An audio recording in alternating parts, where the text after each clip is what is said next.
sendiri dulu ya. Saya sendiri Dinda Simatupang, ibu yang sebelah kanan saya, Ibu Heni Simatupang. Ya, jadi nanti adik-adik semua tolong mendengarkan sosialisasi dari kami. Ya, sering kami menyampaikan materinya Pak. Yang informasi Puskesmas Padang Bui ya, juga ternyata harus ada di dalam hatinya amor seperti ini. Jadi makanya mudah-mudahan sekarang ini baik-baiklah. Baik, anak didik kami, jadi kedatangan ibu yang cantik di hari ini di depan kita ini untuk memberikan beberapa hal terkait mengenai psikologis kita ya. Jadi untuk itu mari kita dengarkan dengan baik dan biarlah ya waktu yang ada di pertemuan kita ini kita pakai untuk mulai merenung dan menjadi evaluasi serta dampak positif terhadap psikologi kita yang ada di ruangan ini, secara khusus adik kami. Demikian barangkali kami serahkan kepada tim kesehatan Padang Bui dan Puskesmas Padang Bui untuk meneruskan acara ini dan untuk nanti yang lain. Demikian Bu, kami serahkan waktunya. Terima kasih Pak. Ya. Izin ya Pak. Ya. Selamat pagi adik-adik. Sudah sarapan tadi? Kenapa suaranya lemas sekali? Boleh saya ulangi. Selamat pagi adik-adik. Selamat pagi Bu. Iya, terima kasih. Jadi sebelumnya saya kembali ingin memperkenalkan dulu karena ada pepatah mengatakan tidak kenal maka tak sayang. Biar kita ada chemistry-nya, kita kenalan. Nama Ibu Heni Boru Simanjunta. Jadi biasanya tiap tahun Ibu sudah sering datang ke SMP Negeri 6 Balige. Ada yang kenal sama Ibu? Atau nggak pernah lihat wajah Ibu? Siapa pernah lihat? Ya, terima kasih. Ya, karena kita sudah sering kemari ya kan? Mungkin kegiatannya beda ya kan? Kadang Ibu ajak kalian lari-lari, ya kan? Kadang Ibu ajak kalian bernyanyi, kadang kita makan bareng ya enggak? Iya. Nah, kali ini kita agak berbeda. Ibu bersama Ibu Junior Simatupang dari tim kesehatan jiwa hari ini datang tidak berlari-lari, tidak makan-makan, tidak bernyanyi, tapi untuk memberikan sosialisasi terkait penolong pertama. Apa itu Ibu ini? Nanti kita bahas ya. Kalau kalian melihat teman kalian terjatuh dari sepeda, terus lututnya berdarah, atau lari-lari di sini lututnya berdarah, apa yang kalian lakukan? Silakan Kak, apa yang kalian lakukan? Tindakan apa yang kalian lakukan menolongnya? Dilihat-lihat saja? Bantu dia, ya kan? Kalau dia terjatuh, dudukkan dia. Lalu kalau ketika dia berdarah, karena kasusnya tadi berdarah, paling biasanya kita ambil ditutup lukanya pakai plester, ya kan? Itu namanya pertolongan pertama P3K. Ada di sekolah? Ya, biasanya ada, ya kan? Bu, si Aluka jatuh, ambil dia tadi, taruh plester. Itu namanya pertolongan pertama P3K pada luka fisik. Di kelas atau di sekolah kadang sering banget yang kamu tidak tahu ada teman sekelasmu atau mungkin temanmu yang di luar kelas yang punya luka yang berdarah tapi nggak kelihatan. Dia luka berdarah tapi nggak kelihatan. Ada nggak luka seperti ini? Apa itu? Kalau yang luka fisik tadi berdarah bisa dilihat oleh mata telanjang. Kalau ini temanmu ada yang berdarah, ada yang terluka tapi tidak kelihatan. Lukanya ada di dalam hati, lukanya ada di dalam pikiran mereka. Ya, jadi ini bisa terjadi kenapa? Mungkin karena stres nilai, karena pertengkaran sama orang tua, ya kan? Atau mungkin bertengkar sama teman sekelas, ya kan? Atau mungkin dia mempunyai masalah dalam nilainya yang anjlok. Itu yang dikatakan lukanya ada, berdarah, menyakitinya tapi tak seorang pun bisa melihat. Itulah yang dikatakan luka psikologis. Kalau luka temanmu yang terjatuh tadi berdarah bisa kita lihat dengan mata telanjang, itu namanya luka fisik. Nah, kita hari ini akan membahas luka yang satu ini, luka yang tidak bisa terlihat oleh mata telanjang, tapi tapi sangat berdarah dirasakan oleh yang merasakannya. Anak SMP itu biasanya, kalian kan kalau lagi sedih jarang bisa bilang aku lagi sedih, aku lagi punya masalah. Jarang anak SMP bisa mau mengungkapkan langsung, ya, karena mungkin egonya masih tinggi. Tapi biasanya perubahan-perubahan ini, masalah-masalah ini bisa ditunjukkan oleh anak-anak SMP biasanya seusia itu dari perubahan perilaku. Dari situ biasa kita bisa melihat ada masalah kesehatan jiwa, ada luka berdarah yang tidak terlihat, biasanya ditunjukkan oleh anak-anak SMP itu dari sikap perubahan perilaku. Saya ambil contoh, biasanya apa tadi Kak namanya? Menurut tahu? Oh, Kak Tama. Kak Tama biasanya Bapak Ibu ini nangis ceria. Sangat ceria, sukanya Kak halo, selamat pagi Ibu Guru Silaki, selamat pagi Bapak Reksa. Tapi akhir-akhir ini dia suka murung, suka menyendiri, suka menjauh, cepat emosi meledak-ledak. Itu tanda-tanda seperti itu biasanya alarm penunjuk bahwa Kak Tama punya luka psikologis. Dia punya masalah, lukanya lagi berdarah, tapi tak ada yang bisa melihat. Itu yang dikatakan tadi, luka psikologis tidak bisa dilihat oleh mata, tapi bisa dirasakan olehnya. Kita bisa melihatnya dari mana? Dari sikap perubahan perilaku Kak Tama. Nah, ciri-ciri yang Ibu sebutkan tadi, tiba-tiba mau menyendiri, tiba-tiba menjauh, tiba-tiba nilainya anjlok tanpa ada sebab, tiba-tiba suka bolos Bapak Ibu Guru, ya kan? Tiba-tiba sensitif, diajak bicara marah, itu biasanya adalah gejala-gejala dari luka psikologis tadi, ya kan? Coba kalian renungkan sekarang, ada nggak teman sekelasmu yang seperti itu? Atau kamu sendiri yang mengalami seperti itu? Pertolongan pertama pada luka psikologis bisa dilakukan oleh siapa saja, termasuk kamu. Kalau tadi pertolongan pada luka fisik, kamu bisa lakukan? Bisa. Sama halnya dengan luka psikologis tadi, bisa kita bantu. Nah, orang-orang yang melakukan pertolongan pertama ini disebut penolong pertama. Jadi kalau di sekolah penolong pertama itu bisa siswa, siswi. Bisa nggak? Bisa. Guru? Bisa. Orang tua? Bisa. Jadi kalau tadi ada perubahan perilaku yang Ibu sebutkan tadi, gampang marah, anaknya jadi murung, prestasinya tiba-tiba anjlok, padahal bulan-bulan sebelumnya tidak seperti itu adalah gejala-gejala psikologis yang bisa kamu lihat. Nah, kalian 13 siswa dari SMP Negeri 6 Balige yang sudah dibujuk oleh sekolah, harapan kami menjadi perpanjangan tangan kami untuk menjadi penolong pertama di sekolah ini. Simpel sekali. Jadi ada 3 tahap yang bisa kamu lakukan sebagai penolong pertama.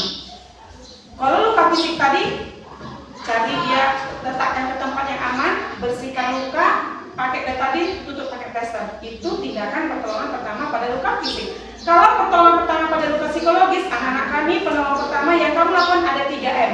M yang pertama memperhatikan, M yang kedua mendengarkan, dan M yang ketiga menghubungkan. Ini yang dikatakan jurus jitu pertolongan pertama pada luka psikologis. Yang pertama memperhatikan, Ibu tadi sudah singgung. Penolong pertama harus punya kepekaan yang tinggi, empati yang tinggi, yang mau memperhatikan ada perubahan perilaku dan emosional pada teman sebayamu di sekolah. Itu penolong pertama. Simple kok cara melihatnya. Ibu sudah ajarkan tadi. Tiba-tiba ada perubahan emosional. Suka menyendiri, nggak mau diajak bicara, nggak suka gabung, nilainya anjlok, suka bolos. Kalau jam belajar selalu izin sama ibu guru, izin bu mau kamar mandi, nggak balik-balik. Itu biasanya ciri-ciri orang yang punya masalah luka psikologis. Karena di awal dia masuk tidak seperti itu, biasanya naik ceria, semangatnya tinggi, belajar selalu fokus, dan tiba-tiba berubah. Kamu penolong pertama lakukan teknik pertama, perhatikan perubahan perilaku. Oh ternyata abang apa namanya? Abang Boy? Ini apa namanya? Ini Abang Ray. Kita ambil contoh Bang Ray, ya kan? Tiba-tiba Abang Ray seperti itu. Kamu bisa lihat ternyata teman saya si Ray butuh pertolongan. Bertindaklah sebagai penolong pertama. Itu yang 3M. Yang kedua, tindakan yang kedua sebagai penolong pertama. Kamu sudah perhatikan, oh temanku ini kayaknya ada perubahan perilaku. Seperti yang Bu Heni jelaskan. Ada yang masalah di sini. Lakukan tindakan kedua, mendengarkan. Untuk tindakan mendengarkan, kamu harus melakukan komunikasi dengan Ray supaya dia mau bercerita denganmu. Ajak dia ngobrol. Kira-kira kalau Kak Tama melihat Abang Ray melakukan perubahan perilaku, tiba-tiba murung, apa yang kamu lakukan pada dia supaya dia mau cerita? Komunikasi apa yang akan kamu lakukan pada Abang Ray? Saya ambil contoh, kamu bisa dekati Ray, atau mungkin apa cewek? Depan ini namanya siapa Kak? Putri. Kok salah? Kak Putri. Mungkin Kak Tama lihat temanku si Putri ini kok tiba-tiba murung ya? Ini jam istirahat nggak mau lagi gabung-gabung, dia duduk di pojokan sana. Mendengarkan yang kedua adalah ini bagian paling penting. Ajak mereka ngobrol. Ajak Kak Putri ngobrol. Halo Putri, kok kamu sendirian? Aku lihat kamu akhir-akhir ini murung aja. Ada masalah? Kamu boleh kok cerita sama aku Putri? Ajak dia ngobrol. Oke, duduk di sampingnya. Ketika kamu mengajaknya berbicara, tatap matanya dan tolong tanganmu ketika mau melakukan hubungan komunikasi dengan Putri, jangan megang benda-benda seperti handphone atau apa. Putri, apa kamu tapi nggak makan dia? Dia akan merasa sepelekan, tapi kalau datang, contoh, pegang pundaknya. Ngapain kamu Putri duduk sendirian di sini? Izin boleh cerita? Duduk. Ada masalah apa Putri? Aku lihat akhir-akhir ini kamu suka menyendiri loh. Kamu boleh cerita sama aku. Itu salah satu teknik mengajak bicara agar Putri mau bercerita. Ketika Putri bercerita, tolong mendengarkan dengan aktif. Mendengarkan aktif artinya nggak cuma pakai telinga. Pakai apa saja nak? Pakai mata, pakai mulut, pakai hati. Gimana Bu Heni? Bapak Ibu guru ngajari kami fungsi mendengarkan hanya telinga.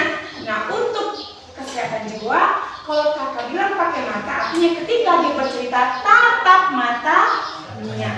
Sungguh-sungguh dia ketika bercerita, tatap matanya. Ketika dia bercerita, jangan sekali-kali memotong saat temanmu bercerita. Pakai hati. Jangan memotong dan jangan mengecilkan masalahnya. Itu teknik mendengarkan.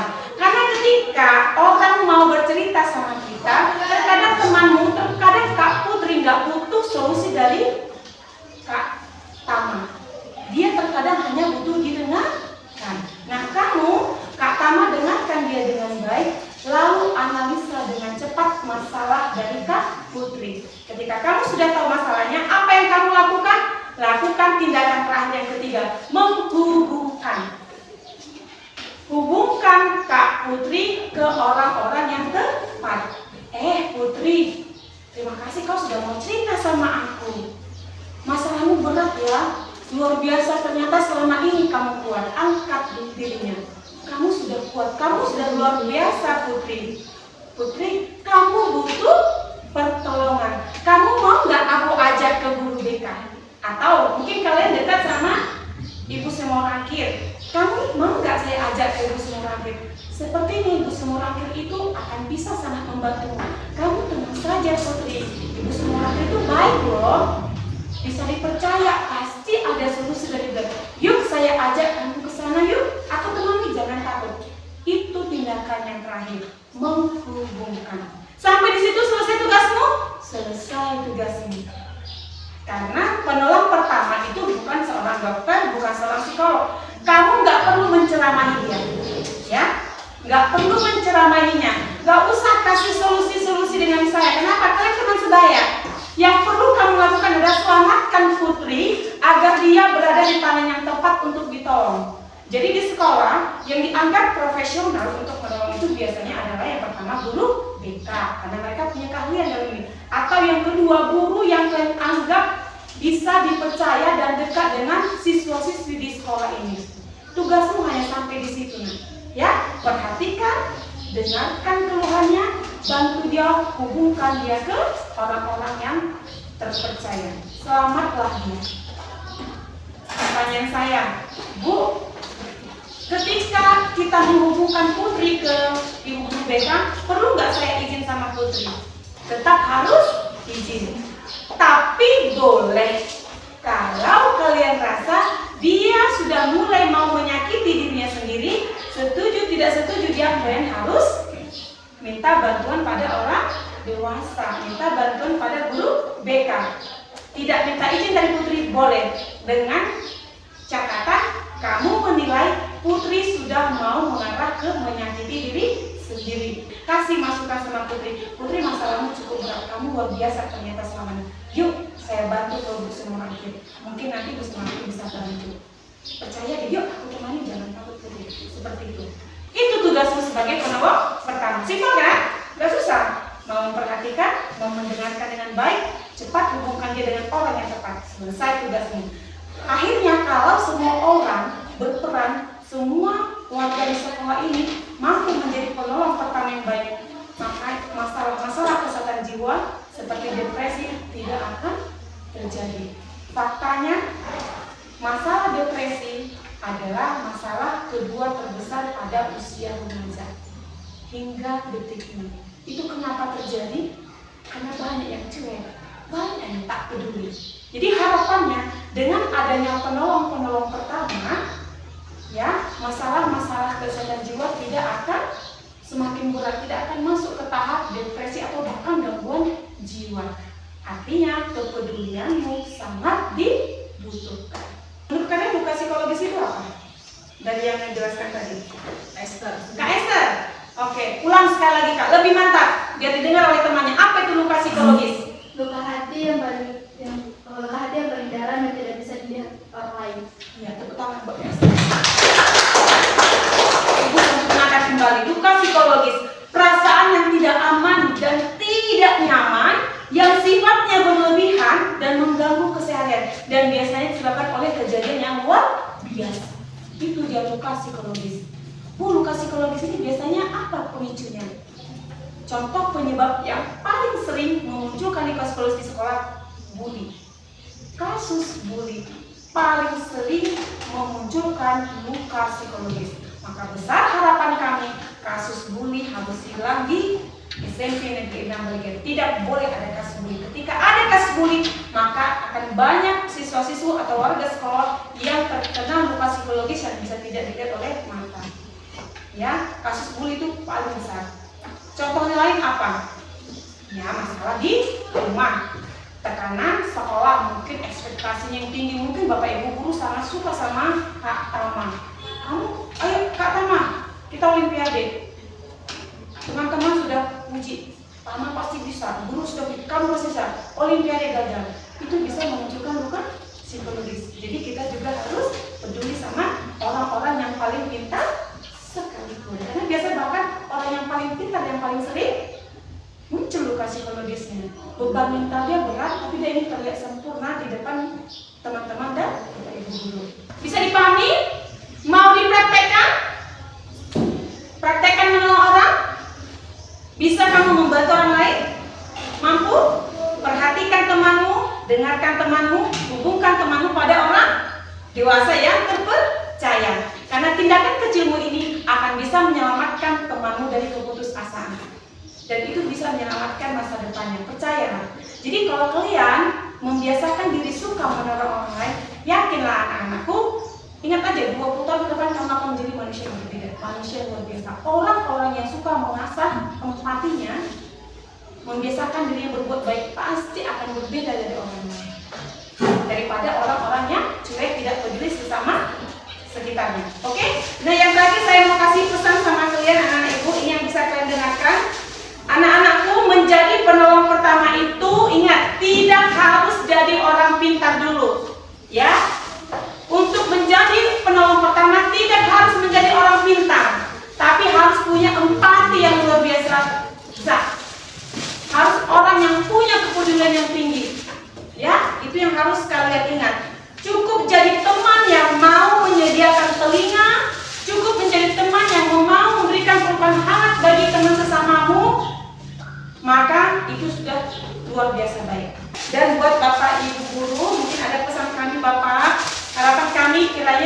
seluruh Bapak Ibu guru yang ada di SMP Negeri 6 Balige ini bisa menjadi mata yang peka, telinga yang aman dari jembatan harapan untuk anak-anak kita. Karena ketika kadang kita melihat ada siswa yang biasanya ceria tiba-tiba menyendiri di pojokan, mohon jangan langsung menganggapnya anak yang malas. Tetapi tataplah matanya, sadarilah ada sesuatu yang sedang tidak baik-baik saja di dunianya saat itu. Saat mereka memberanikan diri untuk bercerita, besar harapan kami para guru bisa menanggalkan jubahnya sebagai seorang guru, tapi bisa mengubahnya menjadi orang tua yang menjadi tempat yang paling aman siswa-siswi untuk mengadu. Karena sebelum kita mampu mengisi kepala mereka dengan ilmu pengetahuan, pastikan kita telah menenangkan hati mereka dengan rasa aman. Karena jiwa yang trauma tidak akan pernah bisa menyerap ilmu dengan sempurna. Jadi kolaborasi antara guru mata pelajaran, wali kelas, dan guru BK, kolaborasi kuat itu akan mampu mewujudkan sekolah ini lepas dari masalah-masalah kesehatan jiwa untuk siswa-siswi. Jadi besar harapan kami, meskipun tidak ada guru spesialis BK ya Bapak Ibu, tapi sebenarnya kita bisa belajar, ya kan? Karena memang yang paling sering berhadapan nanti dengan siswa-siswa adalah guru mata pelajaran. Jadi guru mata pelajaran juga mungkin Bapak Kepala Sekolah bisa juga bimbang dan terlebih peduli melakukan ketiga LP ini, pertolongan pertama pada luka psikologis, dengan mau memperhatikan anak-anak, mau mendengarkan dan menghubungkan ke guru BK dan bahkan Bapak Kepsek dan mungkin ke orang tua mereka, sehingga anak-anak ini bisa selamat dari masalah kenakalan remaja akibat adanya masalah kesehatan jiwa. Itu yang bisa kami sampaikan. Besar harapan kami kalian kelak menjadi generasi yang sehat, generasi yang punya kepedulian yang tinggi, karena kalian adalah generasi emas yang dibangga-banggakan pemerintah saat ini untuk membangun bangsa ini. Besok mungkin kami 30 tahun bersama Pak Kepsek sudah tua, kalian lah bisa menggantikan posisi kami ya. Jadi untuk menjadi generasi yang kuat itu harus punya mental yang kuat, ya kan? Dalam tubuh yang sehat terdapat jiwa yang kuat, itu harus kalian ingat. Demikian sosialisasi dari kami. Mohon maaf anak-anak kami, Bapak Ibu guru, jika ada sikap atau perkataan kami yang kurang berkenan. Horas. Horas. Baik, tepuk tangan dulu buat Ibu. Terima kasih Ibu. Kami sampaikan dari pihak SMP Negeri 6 Balige. Kami sampaikan sekali lagi terima kasih yang sangat luar biasa. Ya, hari pertemuan kita ini telah diberikan materi-materi terkait mental dan psikologi terhadap atlet kami, karena sangat benar-benar COVID ini mengenai terhadap peserta didik kami. Artinya sudah membantu kami di sekolah kita ini Bu untuk mulai menyemangati mereka dan mengerti apa itu sebenarnya juga psikologi ya, apa itu yang disebut dengan gangguan mental, kesakitan, bullying dan lain sebagainya, itu termasuk bagian dari buka baki, ya buka hati dan lain sebagainya. Jadi sudah diterapkan itu di rumah seperti apa, di sekolah seperti apa. Jadi jangan menghina, semangati masing-masing teman-temannya. Ayo apa yang disampaikan oleh Ibu sudah benar sekali, ya. Jadi jangan dibuat temannya sakit sehingga tidak remuk, tapi ayo bangkit kembali. Jika ada pun seperti jangan balas, ayo perbaiki diri dengan materi-materi yang disampaikan oleh Ibu. Semuanya terkait sangat luar biasa. Izinkan saya Ibu menutup sebagai kata sambutan proses treatment kami dari SMP Balige dengan sebuah pantun. Ada dua itu nanti ya? Boleh Pak. Siap, cakep. Burung merpati terbang melayang. Cakep. Hinggap sebentar di pohon jati. Cakep. Materi yang disampaikan sangatlah sayang untuk dilupakan. Cakep. Menjadi bekal menjaga kesehatan hati. Cakep. Ya. Air jernih mengalir ke kali.